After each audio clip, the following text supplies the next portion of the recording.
Përshëndetje të nderuar shikues, po fillojmë me përmbledhjen e ngjarjeve që karakterizuan javën që lan pas në Gjakov.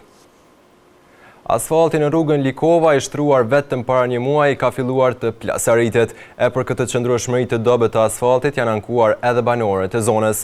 Këta të fundit kërkojnë nga institucionet dhe kompania punuese për llogaridhënie të kësaj situate, pasi nga dita në ditë po zgjerohen plasaritet e asfaltit përgjatë gjithë segmentit rrugor. Në një pjesë të rrugës së lagjës Likova, së fundmi ka pasur investime. Aty është shtruar asfalti, i cili sipas banorëve ka rreth një muaj. Sot ata janë drejtuar redaksisë së televizionit me një ankesë. Ky investim i bërë para shumë pak kohësh, tashmë vetë se ka filluar të dëmtohet. Në asfalt qartë shihen plasaritjet e para. Që kjo asfalt u shtrua para një muaj dite, peshin edhe vetë që shoqa. Kjo është, nuk on me pakon kvalitet, nuk është qa, po kjo shkeleshko e kanë marrue edhe midis rrugë. Gjinja mundet me bo probleme me kjerë, me sane. Besoj si me nëzit që tonë se e kanë shtrue, dyte asfaltit se shtrojnë heq, qërë edhe kjo qeta që shosht, edhe peshin edhe vetë. Kjo që di mrada një muj më bo kështu, kjo të merë. Një tjetër shqetësim i banorëve është mungesa e trotuareve. Për trotuar, peshin edhe vetë, s'ka trotuar, rruga edhe është merë.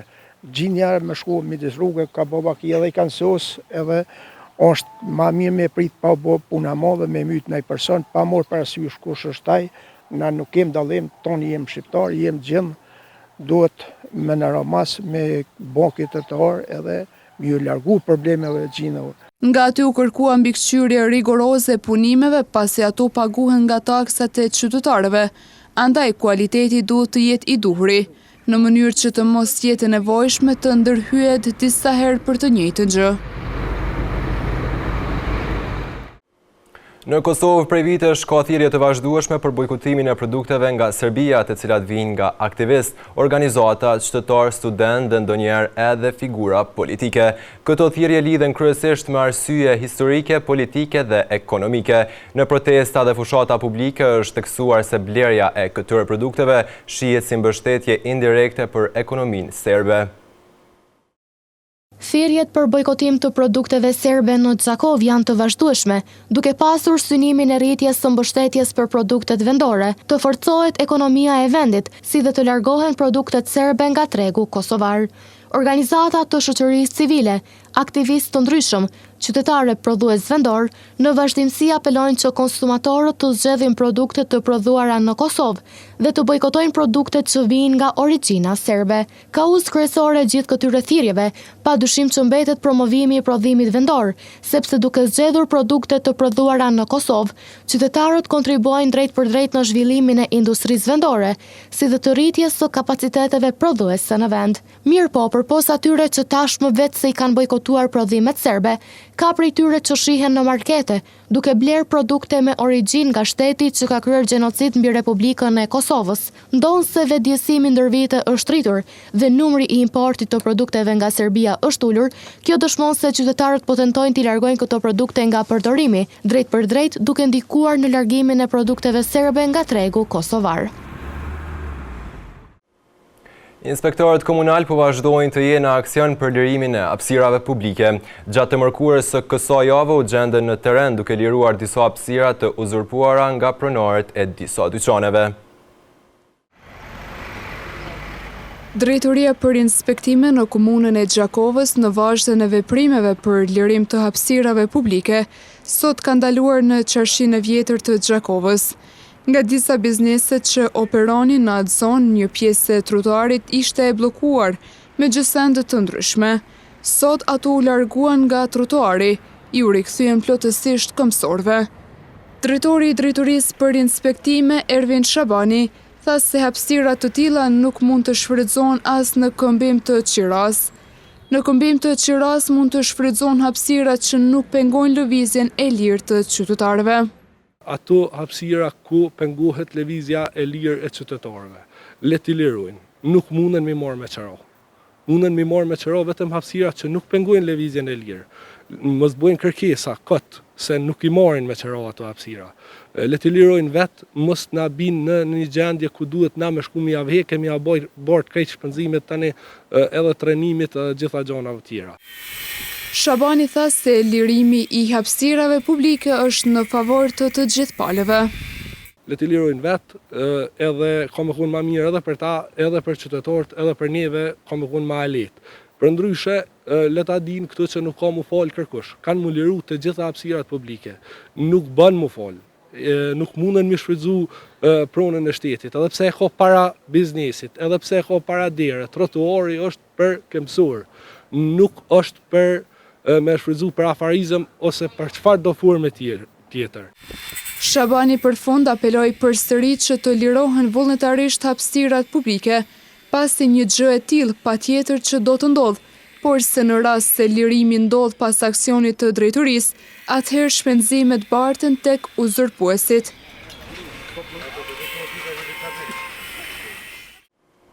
Punimet e shpeshta nga kompania rajonale e ujësjellësit Gjakova kanë ndikuar që në disa rrugë të mbesin gropa duke prishur dukshëm infrastrukturën rrugore. Kjo pasi kompania në fjalë pas përfundimit të punimeve nuk e ka kthyer rrugën në gjendjen që ishte. Për këtë problematikë kemi adresuar pyetje dhe në kompani, por të njëjtit nuk kanë kthyer përgjigje deri në transmetimin e kronikës.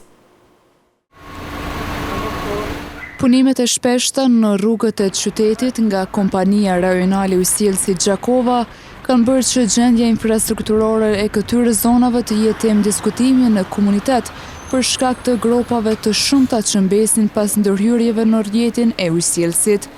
Banorët si dhe frekuentuesit e këtyre zonave shpesh janë ankuar se pas përfundimit të punimeve, rrugët nuk janë rikthyer në gjendjen e mëparshme, duke lënë pas dëmtime në asfalt dhe gropa apo pjesë të parregulluara që vështirësojnë qarkullimin automjeteve dhe këmbësorëve. Sipas qytetarëve, situata të tilla jo vetëm që ndikojnë në cilësinë e infrastrukturës rrugore, por gjithashtu krijojnë rrezik për dëmtimin e automjeteve dhe për sigurinë e pjesëmarrësve në trafik. Në disa raste, gropat e krijuara pas punimeve mbeten për një kohë të gjatë pa u rregulluar, gjë që kanë nxitur reagime dhe diskutime të shumta. Nga ana tjetër, qytetarët kërkojnë që edhe institucionet përgjegjëse të kenë një koordinim më të mirë, në mënyrë që pas çdo ndërhyrje në rrjetin e ujësjellësit të bëhet edhe rikthimi I menjëhershëm I rrugës në gjendjen e saj të mëparshme. Po ashtu, edhe në njërin prej fshatrave të komunës së Gjakovës në Berdusan, banorët thonë se po përballen me probleme të ndryshme.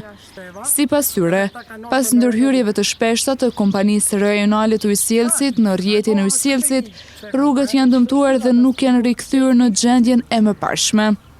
Banorët të këtij fshati kanë kontaktuar redaksin ton duke shprehur shqetësim për gjendjen e dobët të infrastrukturës rrugore, duke theksuar se në disa pjesë të rrugëve kanë mbetur gropa dhe sipërfaqe të parregulluara që vështirësojnë qarkullimin e përditshëm. Për këtë çështje kemi adresuar pyetje edhe në institucionin në fjalë për të kuptuar se cili është procesi I rikthimit të rrugëve në gjendjen e mëparshme pas përfundimit të punimeve dhe nëse ekziston një plan konkret për sanimin e dëmtimeve që krijohen gjatë këtyre ndërhyrjeve. Megjithatë, deri më tani, nga KRU Gjakova nuk kemi pranuar një përgjigje zyrtare lidhur me këtë çështje, ndonse pyetjet u janë dërguar që nga dita e martë. Ministrja e Mjedisit dhe Planifikimit Hapësinor Fitore Pacolli ka njoftuar marrjen e vendimit për nisjen e procesit në rikthimin e rrjedhës së lirë natyrore të lumenjeve në vend. Sipas Pacollit, ky vendim hap rrugë për identifikimin dhe largimin gradual të pengesave të vjetruara të shtretërit e lumenjeve, përfshir digat e vogla dhe progjet. Gjendja e lumenjeve në Kosovë shumë shpesh është raportuar alarmante nga mediat dhe shoqëria civile për shkak të mbeturinave të ndryshme për skaj shtratit të lumenjeve, por edhe në gjithë rrjedhën e ujit, pasi shumë prej tyre janë shndruar në deponim mbeturinash plastike, mbetje shtazore dhe materiale inerte. E një situatë të tillë rrezikon natyrshëm mjedisin dhe shëndetin publik.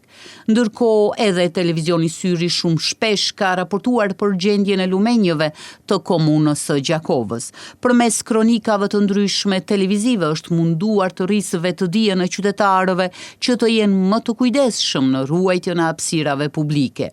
Mirë po, duket se kjo situati ka rënë në sy edhe ministrës së mjedisit dhe planifikimit hapësinor Fitore Pacolli, e cila së fundmi ka bërë të ditur se ka marrë vendim për nisjen e procesit për rikthimin e rrjedhës së lirë natyrore të lumenjëve në Kosovë.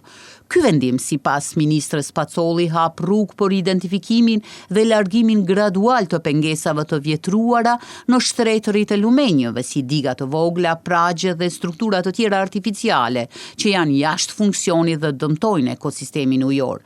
Pacolli gjithashtu në shkrimin e saj citon se përmes këtij vendimi synon të përmirësoj cilësinë e ujit, të rikthejë migrimin natyror të faunës ujore dhe të zvogloj rreziqet nga përmbytjet që shkaktohen nga bllokimi i mbeturinave dhe drunjeve gjatë prurjeve të mëdha. Kujtojmë se vërshimet të ndodhura në fillim të vitit 2026 në nivel vendi në shumë lumen rikthyen mbeturinat në sipërfaqe, duke përkeqësuar situatën edhe më shumë.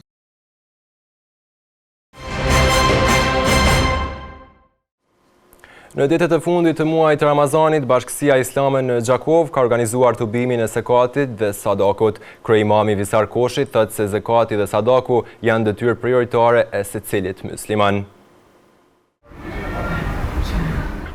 Këshilli i Bashkësisë Islame në Gjakov edhe këtë vit ka nisur organizimin e tubimit të zekatit dhe sadakatul fitrit, duke ftuar besimtarët që gjatë muajit të Ramazanit të përmbushin një nga obligimet kryesore fetare dhe të ndihmojnë ata që kanë nevojë. Nga ky institucion theksojnë se ky aktivitet organizohet çdo vit dhe ka për qëllim solidaritetin dhe përkrahjen e kategorive në nevojë. Kryeimami në Këshillin e Bashkësisë Islame në Gjakov, Visar Koshi, ka treguar më shumë rreth rëndësisë së zekatit dhe obligimit që ka çdo besimtar që plotson kushtet për ta dhënë atë. Zekati është, që themi ne, pastrimi i pasurisë. Kjo bëhet një herë në vit. Kryesisht është më mirë të bëhet gjatë muajit bekuar të Ramazanit, sidomos gjatë fundit të muajit bekuar të Ramazanit. Obligueshmëria hyn atëherë kur ne kemi një pasuri e cila konsiderohet do të thotë relativisht e madhe, mbi 12.000 euro prafërsisht, sepse kjo llogaritet në bazë të kalkulimeve të gram të arit, nëse posedojmë do të thotë 85 gram ari, 24 karatosh, kuptohet. Ne kryesisht në Kosovë këtu nuk marrim kësi lloj ari, mirë po nëse marrim diçka tjetër, për shembull këto që marrin gratë kështu, atje ato kalkulohen me diferencën të cilën e thash më herët. Sa i përket do të thotë pasurisë, nëse kemi mbi këtë gjatë tërë vitit dhe na mbetet ta zonë 15.000 euro, 20.000 euro pasuri, atëherë duhet të japim 2.5% të kësaj pasurie. Ai foli edhe për rëndësinë e sadakatul fitrit, që jepet në fund të muajit të Ramazanit dhe ka për qëllim të ndihmojë familjet në nevojë në prag të festës së Fitr Bajramit. Sadakatul fitri është një lloj pastrimi i agjëruesit ose i agjërimit. Kjo sadakatul fitri jepet kryesisht në muajin e bekuar të Ramazanit, sidomos në 10 që në fundit, apo më mirë themi nga nata e madhe e Kadrit e tutje deri në parafaljes së namazit të Fitr Bajramit. Është një simbolik që tregon humanizmin, afërsinë me të tjerët, ndihmesën e kështu me radhë. Vlera është 5 euro për person. 5 euro për person llogaritet si një lloj ushqimi simbolik që dikush ushqehet gjatë një vakti, gjatë një ushqimi, por kjo është vetëm kategoria më e vogël, sepse nëse dikush ushqehet më shumë, ka pasuri më shumë, atëherë është kategoria e dytë që ne i themi 10 euro, ndërsa kategoria më e madhe është 15 euro. Tash për shembull 5 anëtar të familjes ka 5 euro, bojnë 25 euro që jipen për Ramazan. Këto të holla shkojnë gjithsesi për të varfrit dhe për mirëmbajtjen e shkollave fetare islame në Kosovë. Mes tjerash, Koshi bëri të ditur edhe se ku shkojnë mjetet financiare të mbledhura nga besimtarët dhe cilat janë kategoritë që përfitojnë nga këto fonde. Këto mjete shkojnë në Bashkinë Islame të Kosovës dhe ata e mirëmbajnë do thotë krejt jetën fetare, po e sidomos për mirëmbajtjen ose për funksionalizimin e shkollimit, arsimimit të kuadrove fetar dhe jo vetëm sepse mirëmbajnë edhe objekte tjera. Por kjo është domethënë qëllimi jonë që nëpërmes aksionit tonë do të thotë bamirësisë sonë të kontribuojmë.